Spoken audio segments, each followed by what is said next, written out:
If any of my viewers out there is Spanish or comes from a Spanish heritage, you could probably know about the show called El Chavo del 8. It's a very popular show in Spanish-speaking territories, and it got an animated reboot a few years after the original show ended. But what if I told you that there was a lost episode of this popular Spanish series? An episode that is so strange and so bizarre, people are still questioning about it to this day. Well, what is this? Well, what made it so strange and bizarre? Well, we just have to find out today. So join me as we learn about the story of El Chavo del 8, the lost episode. Also, a bit of a disclaimer, I may mispronounce a lot of words in this creepypasta. Spanish is not my first language and I don't speak Spanish, so I apologize for any Spanish viewers who are offended or got pissed off of my mispronunciations of things. I just want to read a story that I find interesting and I thought you might enjoy. And I'm really sorry if I mispronounce things. So yeah, with that being said, let's get on with the story. First, a little history on the series. El Chavo del 8 is a Mexican comedy series that has gained an increased popularity in Spanish-speaking America, as well in Spain, Brazil, United States, in Spanish only, and other countries. It centers around the adventures and the misadventures of the main title character, El Chavo, an orphan played by the show's creator, Roberto Gomez Bentos, and the other inhabitants of a fictional apartment building, or as called in Spanish, Verdad. And now for the legend. Has anyone seen the episode where El Chavo del 8 was pretending that he had been hit by a car?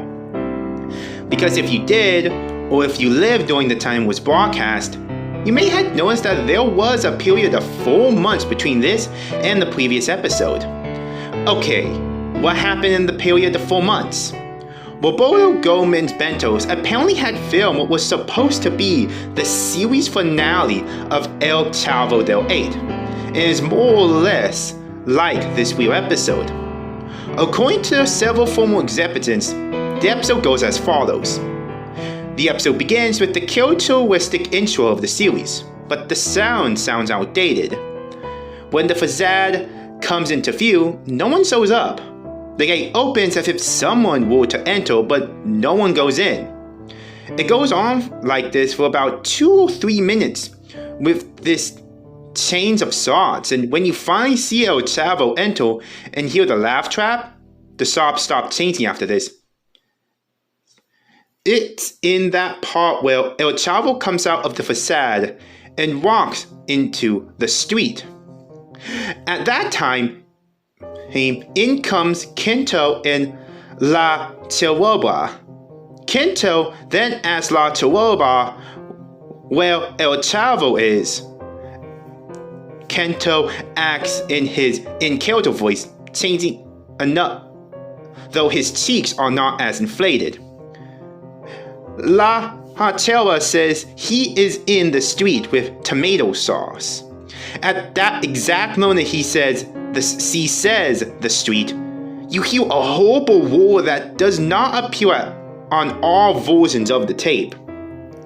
After the fade out is the scene from the episode which was broadcast, the one where El Chavo pretends to be run over, where the characters in the facade were crying. The sound is outdated and sobs seem to be coming from a lot more people.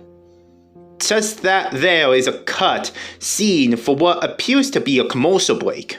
Then there is a change to another scenario, where Dona Floma, Don Roma, Professor DeForest, Canto, and La Chihuahua in front of a black background. In front of them appears to be a coffin with the body of El Chavo, but he is not seen. the 5 characters are especially broken. Though the former looks very gaunt, and while it appears that she's just acting, her grief is highlighted even more when the camera zooms in on her face for about 5 to 10 minutes. After this incredibly long scene, Kento allowed to all of us say, Chavo, in heartbroken voices. Kento is not doing his speech gimmick at this time, which raises question as to whether he and Dr. Flomo were really acting. After the scene is the shot of El Chavo's body. It is more than anywhere else that this raises questions, as the body of El Chavo is actually taller than Roberto Blanco. El Chavo's suit is too small, and you can see that he's also too fat, and his skin tone is a bit too dark. Both of his legs were broken and bleeding. The cap that covers his face and his head is covered in blood, and his arms are twisted and emaciated.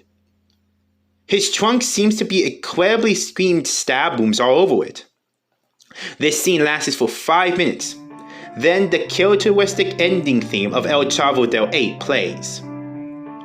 There was a period of 4 months between the time this episode was filmed and where Tesufto rejoined his team, and there is controversy over who played the dead body.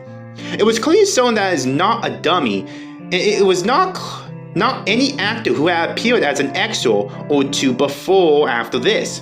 In addition to this, a while back, Roberto Go Home Bentos had said he wanted to do something that no one has ever seen on television before.